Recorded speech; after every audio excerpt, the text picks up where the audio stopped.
Dan kami percaya Engkau bertata di atas puji-pujian, siap memberkati setiap orang yang datang kepadamu dengan hati yang terbuka. Terima kasih Yesus. Saatnya kami mau duduk diam, dengar suara Tuhan, supaya suara Tuhan itu mengubah hidup kami. Karena kami tidak mau hidup di tempat yang sama, hanya begitu-begitu saja. Tapi kami akan mengalami terobosan. Kami rindu pembaharuan Tuhan.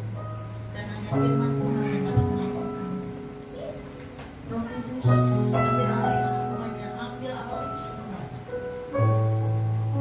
Engkau Tuhan Yesus berbicara kepada setiap hati. Telinga, pikiran, hati kami buka di hadapan. Dan kami berkata di dalam nama Yesus, semua kuasa-kuasa yang mencoba mencuri berkat Tuhan atas umatmu, kami tolak dalam nama Yesus. Dalam nama Yesus. Dan saat ini hamba menyerahkan seluruh kehidupan hamba untuk menjadi alat bagi kemuliaan-Mu. Dalam nama Yesus, semuanya tergantung dari kuasa Roh Kudus. Memberikan firman ini kami serahkan. Terima kasih Tuhan Yesus. Haleluya. Amin. Amin. Shalom semuanya. Apa kabar semuanya? Puji Tuhan, luar biasa, kabar baik. Yes, yes, yes. Haleluya. Pujilah nama Tuhan. Terima kasih kalau saya boleh ada di tempat ini, diundang oleh Bapak Gembala Majelis tempat ini untuk memberitakan firman Tuhan. Walaupun jujur 2 hari kami ikut sidang raya, lumayan menguras tenaga. Tapi kalau kami ada, sebagaimana kami ada, itu karena kasih karunia Tuhan. Mari saudara-saudara, kita pagi hari ini kita akan belajar tentang pelayanan. Saya percaya kita semua di tempat ini dipanggil untuk melayani.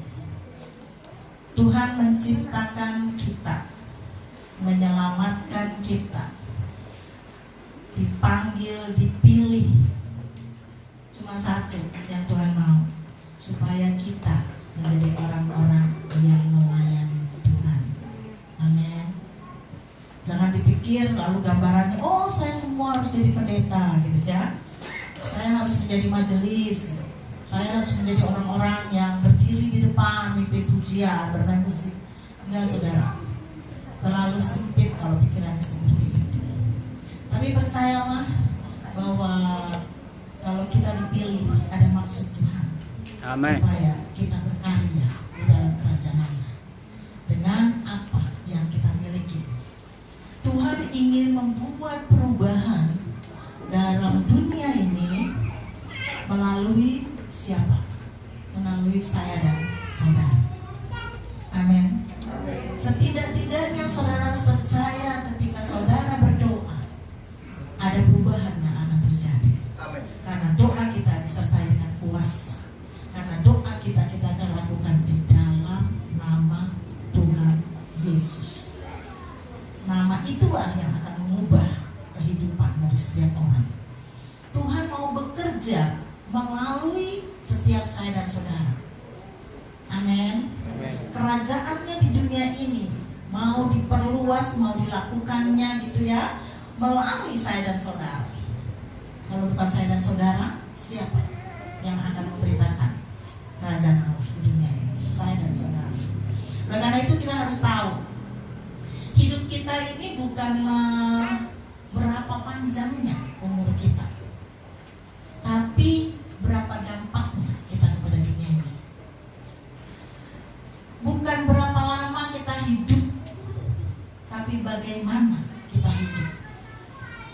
Ya, bukan lama panjang umur, bukan, tapi tidak membawa dampak apa-apa. Tapi bagaimana kita hidup, itulah yang menentukan saya dan saudara untuk nanti kembali berjumpa dengan Tuhan Yesus Kristus. Keselamatan bukan cuma diterima lalu sudah selesai. Ketika keselamatan saya dan saudara diselamatkan dengan karya penebusan yang luar biasa di kayu salib, ada maksud Tuhan, ada rencana Tuhan bagi saya dan saudara.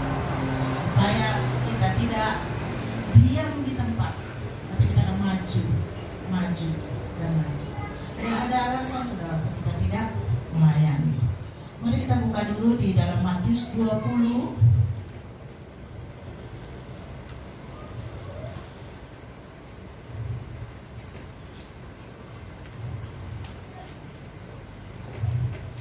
Matius 20 ayatnya yang ke-28.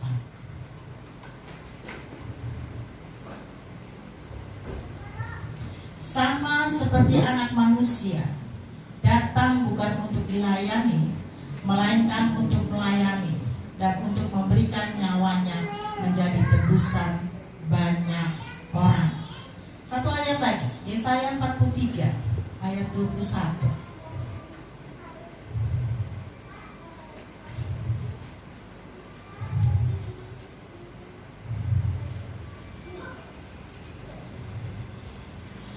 Umat yang telah kubentuk bagiku akan memberitakan kemasyhuranku. Jadi itulah rencana Tuhan, bahwa umat Tuhan diciptakan untuk memasyurkan kerajaan Allah, untuk meninggikan nama Allah. Dan Yesus sudah memberi contoh, dikatakan bahwa dia datang bukan untuk dilayani, tapi untuk melayani. Siapa yang mau menjadi besar, dia harus, katanya, melayani.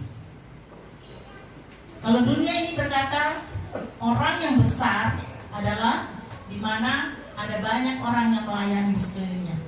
Itu orang besar, orang sukses. Ya, pembantunya ada 8, asistennya ada 2, sekretarisnya ada, terus pegawainya di mana-mana. Pokoknya banyak orang yang melayani dia. Tapi besar menurut ukuran Tuhan Yesus adalah seberapa banyak orang yang engkau layani. Amin. Amin. Seberapa banyak orang yang engkau jumpai dan engkau beritakan firman bagi dia. Seberapa banyak orang yang terberkati melalui kehidupan saya dan saudara. Oleh karena itu mari pada saat ini saya mau mengimbau setiap kita. Karena saya tahu gereja ini sedang berdoa untuk beli tanah, ya, tanahnya di situ, itu di tanah 1000 meter lebih katanya, ya. Saya percaya punya visi yang besar. Bagi Tuhan ada yang mustahil, saudara. Amin. Kalau cuma minta tanah sepeki, nggak usah pakai nama Tuhan Yesus. Amin. Justru ada Tuhan Yesus, kita punya visi yang besar. Karena bagi Tuhan tidak ada yang mustahil. Kalau cuma beli semeter, nggak usah bawa nama Tuhan Yesus. Kumpulin aja sekarang pasti bisa. Tapi justru karena punya visi yang besar, kita panggil nama Tuhan Yesus supaya nama itu mempermuliakan, supaya nama itu dipermuliakan dan memuliakan setiap saya dan saudara. Amin. Jadi untuk mempersiapkan hal itu, kalau Tuhan sudah memberikan visi yang besar, setiap kita orang-orang yang berjemaat ke sini harus sama punya visi yang besar juga, harus sehati. Amin, harus mendukung visi ini dalam doa. Gak ada alasan kita untuk tidak melayani, gak ada alasan kita untuk cuma jadi penonton, gak ada. Karena Abraham di paling tua sudah tua, betul. Yusuf orang yang dilecehkan, dibully, gak dipercaya gitu ya sama saudara-saudaranya. Musa itu orangnya gagap gitu ya. Jadi saya nggak pintar ngomong, saya nggak tahu mesti ngomong apa, gitu ya. Aduh saya nggak bisa, makanya dikasih Harun. Lalu siapa lagi? Gideon, orang yang miskin yang nggak punya apa-apa. Rahab punya masa lalu yang kotor, yang najis, yang tidak bermoral, bobrok, bisa dibantu oleh Tuhan. Daud tidak dianggap di keluarganya, saudara-saudaranya dipilih, dipanggil sama bapaknya, nih katanya luar biasa nih po, ganteng-ganteng, tinggi besar, pokoknya semuanya. Lalu sudah sampai di situ, cuma Tuhan bicara, katanya ada lagi. Bapaknya gak ingat tuh anaknya, ada anaknya satu lagi yang menggembalakan domba, dilupakan sedemikian rupa. Tapi Tuhan gak pernah lupa loh. Amin. Jadi jangan cari alasan di dalam, oh saya begini, saya begitu, saya nggak bisa melayani, saya orang gini. Gak ada, saudara. Mari pada saat ini kalau gereja kita mau menjadi besar, setiap untuk melayani tempat ini. Amin. Saya katakan bukan semuanya mau jadi gembala ya, kasihan nanti Pak Nasum tersindir dia. Bukan itu, tapi supaya setiap saudara ambil peranan di dalam gereja ini, apapun yang saudara bisa lakukan. Amin. Jadi gak ada alasan. Yunus yang kayaknya suka menunda-nunda, mungkin kalau saya kayaknya orangnya nunda-nunda, males gitu, tetap dipakai Tuhan. Naomi yang janda, mungkin saya udah saya janda, saya miskin, saya gak punya apa-apa gitu ya, tetap dipakai oleh Tuhan. Amin. Kenapa saudara ketawa? Lalu Petrus yang kayaknya pemarah, emosi, wah menggebu-gebu berapi-api gitu ya, kata-katanya kadang-kadang nyakitin, ada nggak di sini? Amin. Ya, katanya nyakitin, tetap loh Tuhan pakai setiap saya dan saudara untuk jadi pelayan Tuhan gitu ya. Tuh, makanya kita ini diselamatkan untuk melayani. Amin. Bukannya diselamatkan karena melayani gitu ya. Kita bukan diselamatkan karena melayani. Jadi jangan salah ya. Oh saudara, saya suruh melayani supaya diselamatkan, bukan. Tapi karena kita diselamatkan, kita harus melayani. Tuhan bisa nggak suruh malaikat-malaikat melayani? Bisa. Orang batu-batu aja bisa kok dibangkitkan untuk menjadi anak-anak Tuhan, bisa, sangat bisa. Tetapi kalau saya dan saudara dipilih oleh Tuhan, itu adalah kasih karunia yang luar biasa. Amin. Amin. Tetap kita, aduh Tuhan saya bersyukur. Pelayanan itu bukan hanya untuk gembala, untuk pendeta, untuk istri pendeta gitu ya, untuk guru, untuk majelis, bukan. Untuk orang yang pintar, orang yang kaya, bukan. Tapi pelayanan untuk setiap kita, anggota, keluarga, kerajaan Allah. Amin. Dikatakan bahwa setiap orang yang percaya diangkat menjadi anak-anaknya. Yohanes 1:12 katakan. Jadi berarti kita adalah anak-anaknya Allah. Berarti kita adalah anggota kerajaan Allah. Amin. Dan Tuhan tidak pernah punya cita-cita menjadikan setiap anak-anaknya pengangguran. Amin. Ada di antara setiap orang tua gini, gue anak gue nanti cita-citanya gampang gitu ya. Cita-citanya nanti jadi pengangguran aja udah cukup. Ada?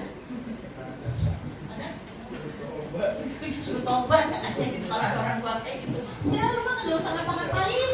Jadi pengangguran aja udah bersyukur banget gitu. Ada gitu ya?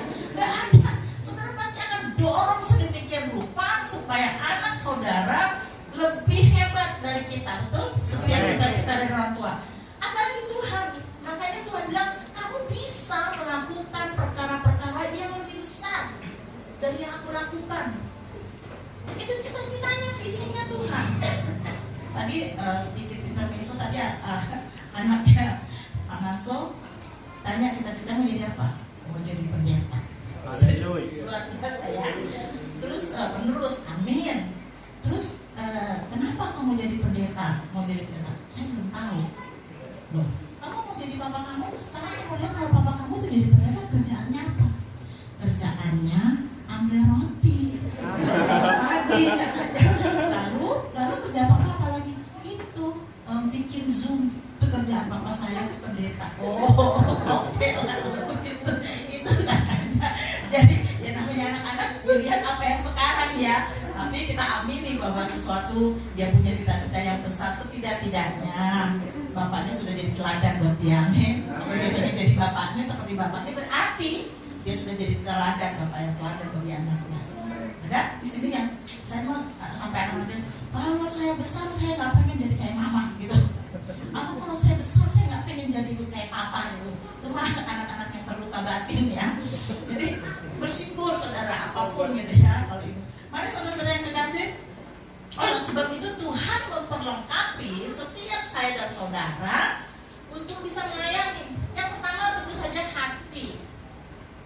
Melayani harus dimulai dengan hati. Karena di situ ada gairah, ada kemauan, ada pertimbangan-pertimbangan, dan di situ hati itu perlu diisi terus-menerus dengan firman Tuhan. Bukan terus-menerus diisi dengan drama Korea gitu ya, atau sinetron, atau banyak hal gitu ya, gosip gitu ya, dan sebagainya. Kalau kita mau menjadi pelayan, hati kita dimulai dari hati kita, karena disitulah ada gairah, ada keinginan, ada pertimbangan-pertimbangan, dan itu supaya itu selaras dengan maunya Tuhan, tentu saja harus diisi dengan firman Tuhan. Saya percaya kita semua di sini dicanangkan untuk baca firman Tuhan. Kamu sudah diisi dengan firman Tuhan, maka kehidupan saya dan saudara akan selalu cenderung untuk melakukan apa yang Tuhan mau dalam hidup kita. Dan tentu saja pasti Tuhan akan mendorong setiap saya dan saudara untuk berbuat baik. Di dalam perumpamaan Lukas 6 ayat 45 dikatakan bahwa, coba dibuka dulu deh supaya Lukas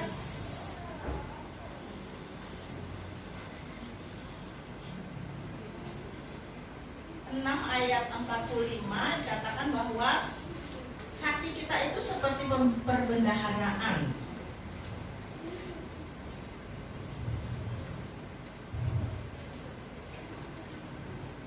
Orang yang baik mengeluarkan barang yang baik dari perbendaharaan hatinya, dari hatinya yang baik, dan orang yang jahat mengeluarkan barang yang jahat dari perbendaharaan yang jahat, karena yang diucapkan mulutnya meluap dari hatinya. Nah, ini firman Tuhan berbicara tentang perbendaharaan. Kalau di bahasa Inggris, Alkitab bahasa Inggris itu dikatakan storage itu berarti gudang, ya. Jadi hati kita itu seperti gudang, segala sesuatu disimpan di sana. Nah, kalau kita baca firman Tuhan, rajin mendengar firman Tuhan, rajin baca firman Tuhan, gitu ya, maka hati kita itu seperti gudang itu akan penuhnya dengan firman Tuhan. Dan kalau firman Tuhan terus menerus diisi ke dalam hati kita, maka yang nggak perlu akan dikeluarkan. Saudara, ada yang punya gudang di rumah? Gudang kan main tumpuk-tumpuk aja, apa aja pokoknya yang rasanya. Nah, kalau misalnya ada sesuatu yang baru, nanti yang lama itu pasti dikeluarin, akan ada terjadi penyortiran gitu ya. Yang ini buang aja, yang ini buang aja, ini dulu, supaya barang yang bagus itu muat ke dalam gudang itu. Nah, itu gudang itu nanti kalau hati kita nggak dijaga, kita bisa kelihatan baik-baik, kita bisa kelihatan oke-oke saja. Tapi kalau nanti satu kali saudara akan terbentur dengan permasalahan, disitulah baru kelihatan apa isi hatimu. Amin. Cara kita meresponi masalah itu tergantung dari keadaan hati kita. Jadi kalau Tuhan saat ini melengkapi kita dengan hati, makanya banyak firman Tuhan tentang hati. Di dalam Amsalnya yang keempat ayat 23 dikatakan, jagalah hatimu dengan segala kewaspadaan. Waspada, jaga hati itu perlu dijaga, karena itu adalah dasar kalau kita mau menjadi pelayan Tuhan, mau melayani Tuhan. Kita bisa aja sirik, kita bisa dengki, kita bisa kepahitan, kita bisa iri hati, itu bisa ditutupi. Tapi nanti satu kali ketika kita terbentur dengan masalah, maka itu akan keluar, akan ketahuan bagaimana respon kita, akan ketahuan bahwa kita pahit, akan ketahuan bahwa kita pemarah, bahwa kita dipendam, bahwa kita iri hati dan sebagainya. Dan karena itu mari persiapkan dirimu untuk menjadi pelayan-pelayan Tuhan yang luar biasa, dimulai dengan hati. Yang kedua adalah Tuhan memperlengkapi kita dengan karunia-karunia rohani. Roma 12 ayat 6.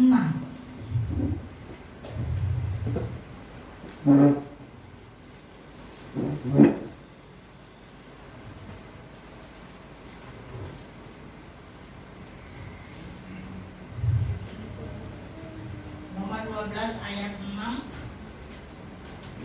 Firman Tuhan bilang begini, demikianlah kita mempunyai karunia yang berlain-lain kelainan menurut kasih karunia yang dianugerahkan kepada kita. Jika karunia itu adalah untuk bernubuat, baiklah kita melakukannya sesuai dengan iman kita.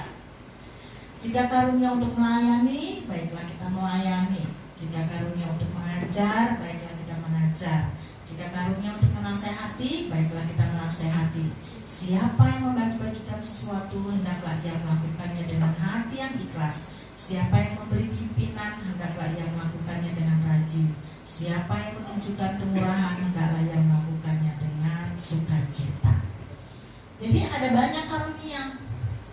Ada yang bernubuat, ada yang melayani, ada yang mengajar, ada yang menasehati, ada yang memberi pimpinan, kemurahan, iman, dan sebagainya.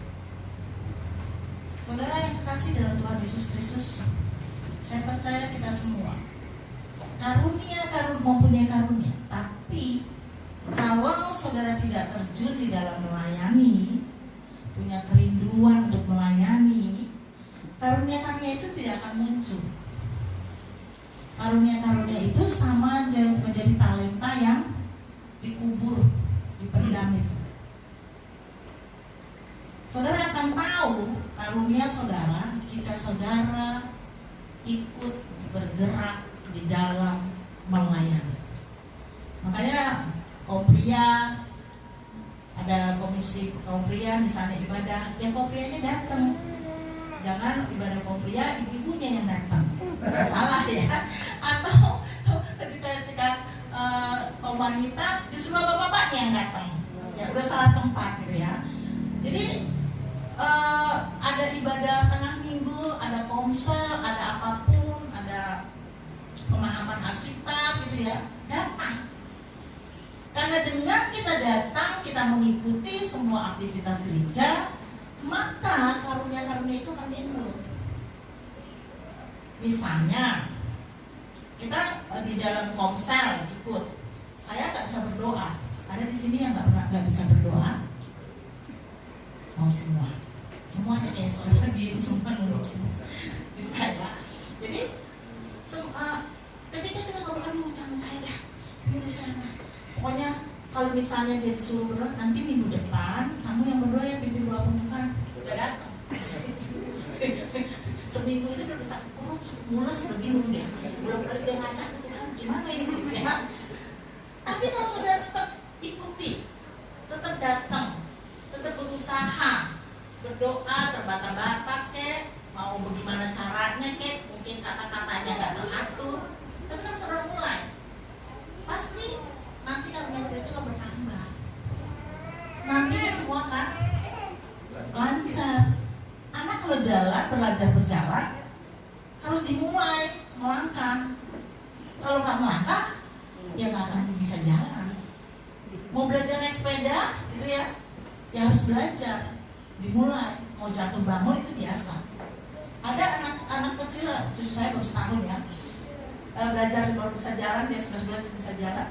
Gitu dia jalan melangkah jatuh, terus udah nggak mau gitu lagi, enggak, dia bangun lagi, dia jalan lagi, selangkah, dua langkah, dan demikian seterusnya. Setiap kita lama-lama dia bisa lari gitu ya, kita malah repot gagainnya. Nah itu setiap kita juga harus begitu, nggak akan bisa dimulai, nggak akan bisa dapat kalau tidak pernah dimulai. Amin, amin, amin. Mulai. Disuruh apapun, gembala udah siap-siap nih, udah catat nih, saya mau suruh siapa, saudara udah mulai, aduh minggu depan saya nggak datang, nggak ada lagi yang kayak gitu. Amin, amin. Justru semakin tua semakin bergumul, Tuhan kalau saya dipercayakan bukan karena kuat dan gagah saya, tapi karena Tuhan menyertai saya mau maju, saya mau belajar, saya mau siap. Amin, amin. Ya, Tuhan juga memberikan kita kemampuan, ya. Kemampuan itu akan terasah dengan dimulai dari belajar bertanggung jawab dari perkara-perkara yang kecil. Lukas 16 ayat 10 katakan, barang siapa setia dalam perkara-perkara kecil, baru dan nanti dia dapat perkara yang besar. Datang ke gereja aja cuma Natalan, tiba-tiba cita-cita pengen jadi pendeta, dari mana datangnya? Gak bisa saudara. Saya percaya setiap hamba hamba-hamba Tuhan yang besar itu dimulai dari poster kebanyakan. Betul? Tinggal di gereja, nyiapin persiapan ibadah, nyapu ngepel gereja, melayani dari hal-hal yang kecil. Tuhan yang akan lihat, karena Tuhan itu bukannya suka dengan hal-hal yang instan. Tuhan itu cinta, dia melihat proses dari setiap saya dan saudara. Amin. Jadi kalau saudara dan saya di sini prosesnya udah lama, gitu ya. Saya di LM itu sudah 35 tahun. Ya, udah, aduh, ibaratnya kalau misalnya ada yang mau musir gitu ya, kayak udah mau dikasih garam. Cuman saya tetap tanya Tuhan, saya harus gimana? Jadi jangan dilihat sekarang, prosesnya begitu panjang. Dan saya percaya setiap hamba Tuhan, saya juga tahu pergumulan pada proses untuk sampai ke sini. Wah, pergumulannya luar biasa. Ada yang harus dilepas, ada yang harus dipegang, lepas, pegang, gitu kan. Ini tetap dipegang atau harus dilepas. Dan ketika kita mau melepaskan pada Tuhan, Tuhan kasih yang lebih besar. Amin. Amin. Amin. Ada banyak hal yang harus kita lepaskan di hidup kita, supaya Tuhan tambahkan yang baru. Itu juga tentang kita juga diberi kepribadian. Saudara, setiap saya dan saudara punya kepribadian yang berbeda-beda. Kalau di psikologi itu ada sanguin, melankolis, koleris, pragmatis, gitu ya. Jadi ada orang yang cuek, nggak peduli, ada orang yang detail, ya, kembang miring aja jadi masalah, gitu ya. Salah tempat aja jadi masalah. Baju misalnya seragam, contohnya dia pakai salah aja jadi masalah, gitu. Ada orang yang nggak peduli, udahlah, nggak apa-apa, kamu nggak pakai ikut seragam, ya udah, ikut aja, gitu kan. Ada banyak hal. Ada orang yang kayaknya melo, gitu, baper, kesenggol dikit, kayaknya kayak terbuat dari agar-agar, gitu. Kesenggol sedikit, somplak, gitu kan. Waduh, merampok, somplak itu dia dari agar-agar. Aduh, hati-hati, kita jaga perasaan. Kalau ngomong sama dia, jangan sampai nyinggung perasaan dia, gitu kan. Ada ya, ampun banget kita kayaknya. Ini kayaknya kayak kristal gitu, jangan sampai jatuh, gitu. Ada orang yang seperti itu, saudara. Dan percayalah, itu memperlengkapi saya dan saudara di gereja ini untuk saling melengkapi. Ada yang orang kayaknya udah kayak baja, digebuk, diapain, cengengesan. Kita mau marah sampai kayaknya pegel nih mulut kita, ngasih tahu nih ke kiri, ke kanan, begini, begitu. Dia mah dablek aja, suka-suka dia, gitu kan. Ada kan? Ada, saudara. Ada orang yang kayaknya nggak tanpa emosi gitu. Mau dunia jungkir balik deh, pokoknya gue begini aja. Lu mau repot deh, pokoknya gue mau duduk aja, gitu kan? Ada yang nggak bisa. Ada orang yang kekepoan malah. Kerjaan orang lain diambil, kalau bisa gue semua yang kerjain gue gitu. Dari ngangkat bambu sampai khotbah kalau bisa gue semua gitu. Ada gitu ya, saudara. Pokoknya kerjaan orang dilangkah-langkahin gitu. Gue pegang semua kerjaan orang. Gue yang ini, gue yang itu semua. Akhirnya kalau dia udah keteteran gitu, aduh, gue mah capek sendiri. Yang gue siapa gitu kan. Terus sendiri yang ngambil kerjaan orang, nanti gue mah capek. Apa-apa gue kan gitu. Ada orang yang seperti itu kan? Ada. Ya, ada. Jadi memang saudara jangan sedih gitu ya. Ini adalah memang untuk mengasah kita satu dengan yang lain. Besi menajamkan besi. Jadi supaya kita terasah nih. Yang biasanya kolerik nih, yang biasanya dikit-dikit marah, harus berhadapan dengan orang yang tadinya dari agar-agar gitu. Nahan, sabar, gitu kan ya. Ntar kalau gua hantem, hancur ya, gitu ya. Jadi air dia kayaknya, nggak tahu kemana, hilang dia dari peredaran kan gitu. Kan jadi yang kayak yang penuh, yang sempurna, yang perfeksionis gitu. Gua gemes deh kayaknya nih, mestinya begini, mestinya begitu, yang idealis. Kan banyak hal. Dan itu Tuhan taruh di dalam setiap gereja untuk membentuk setiap kita menjadi pribadi-pribadi yang semakin lama semakin serupa dengan Yesus. Amin. Amin. Amin. Jadi tetaplah bergereja, tetaplah datang kepada kerajaan Allah, tetaplah maju. Saya percaya orang yang biasanya itu kutu loncat, gitu ya, yang loncat dari sini gereja, nggak akan pernah berhenti meloncat sampai Tuhan pukul dia. Betul? Pasti datang gereja sini nggak betah, kesenggol men, datang pindah gereja lagi, gereja sana dulu, kesana ketemu lagi masalah, pindah lagi. Itu kalau udah ketemu begitu orang, saya perhatikan orang yang kayak gitu, ya tetap aja ini loncat-loncat terus. Emang kayak itu loncat emang mungkin Tuhan akan bikin kita sampai kita diam di tempat. Kalau saudara nggak mau dengar, ya terus menerus saudara cari kemana aja, saudara nggak akan pernah merasa puas. Cuma lihat kekurangan aja. Maka dari itu, saudara kalau misalnya saudara tersinggung, saudara kayaknya merasa nih ada hal yang kayaknya aduh di gereja ini bikin saya nggak betah gitu kan, saudara harus bergumul, harus tanya sama Tuhan. Apa rencana Tuhan, apa maunya Tuhan, apa yang mau dibentuk dengan diri saya. Jangan cepat-cepat nyalain orang. Nggak enak tuh gereja semua gembalanya kayak begitu, gitu ya. Gereja di sini kayaknya cengengesan mulu gembalanya gitu ya. Tawa mulu, bercanda mulu, saya nggak suka tuh gitu misalnya gitu ya. Maaf ya Pak Raso, itu contoh. Misalnya gitu, apaan tuh? Nggak ada wibawanya, cengengesan mulu, ketawa, bercanda gitu. Saya mau cari gereja yang kelihatannya jaim. Wah, nggak akan pernah. Saudara nggak akan pernah saudara akan bisa selama setiap saya dan saudara hanya melihat kekurangan orang. Amin. Cuma ukur aja kerjanya, jadi tukang ukur aja. Si ini begini, si ono bukono, si ini begini. Jadi tukang ukur aja gitu. Tapi kalau saya dan saudara ditempatkan di gereja ini, ada sesuatu yang Tuhan mau kerjakan. Saudara dan saya ada dalam pembentukannya sampai kata Tuhan sudah selesai, masuk ke peti, baru saudara nggak ada pembentukan lagi. Terserah orang mau bullying kek, orang mau tengkurupin kek, orang mau pakai baju kek, udah pasrah saudara. Tapi selama saudara masih hidup, pembentukan Tuhan tidak akan pernah berhenti. Amin. Dia akan kerjakan terus sampai selesai. Lalu Tuhan juga berikan kita pengalaman di dalam Roma 5.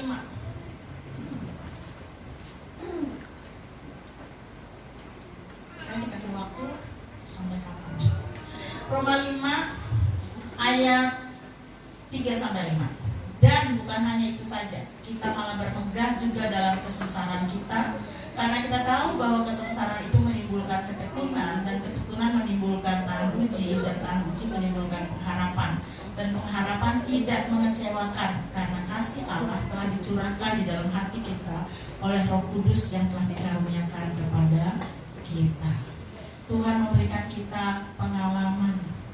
Pengalaman itu adalah sarana untuk menjadi pelaku firman. Pengalaman itu adalah ujian praktek. Jadi kita tidak hidup dalam teori. Kalau kita hidup cuma dari teori, kita menjadi orang Farisi. Tahu firmannya luar biasa, hafalnya luar biasa, tapi buahnya nggak ada buahnya. Pokoknya hidupnya ya begitu, nggak menjadi teladan. Setiap pengalaman saya dan saudara mengikuti Tuhan, baik itu waktu di gunung, waktu itu di lembah, baik itu waktu bersuka cita atau bersedih, semuanya baik itu yang manis maupun yang pahit. Selama kita berjalan dengan Tuhan, percayalah Tuhan bisa mengubah itu semua menjadi kebaikan. Percayalah bahwa Allah turut bekerja dalam kehidupan kita. Semuanya jalani bersama dengan Tuhan. Waktu saudara susah, waktu saudara sedih, waktu saudara bersuka cita, waktu saudara dalam keadaan kayaknya pergumulan dan sebagainya, jalani itu bersama dengan Yesus. Maka saudara akan semakin naik dan bukan turun, akan menjadi kepala dan bukan ekor. Tinggal dikit lagi. Ada dua masalah dalam pelayanan. Yang pertama adalah kecemburuan. Banyak ya, melayani mah luar biasa, tapi kalau ada orang lain yang lebih, dia akan cemburu, suka membanding-bandingkan karunia kita dengan karunia orang lain. Terus kau bilang, Tuhan, kok dia dapatnya banyak, udah dia bisa nyanyi, udah dia bisa main musik, udah dia bisa jadi guru sekolah minggu, udah dia bisa pokoknya dia bisa apa saja yang diperbuat. Saya cuma bisanya ya paling saya berdoa. Saudara, ini penghalang saudara. Mulailah dengan apa yang saudara punya, nggak usah mikirin orang lain apa yang orang lain punya ya. Kalau saudara cuma mikirin apa yang orang lain punya, saudara akhirnya jadi pengangguran, nggak ngapa-ngapain, cuma ngeliatin orang lain aja, ngukur orang lain aja.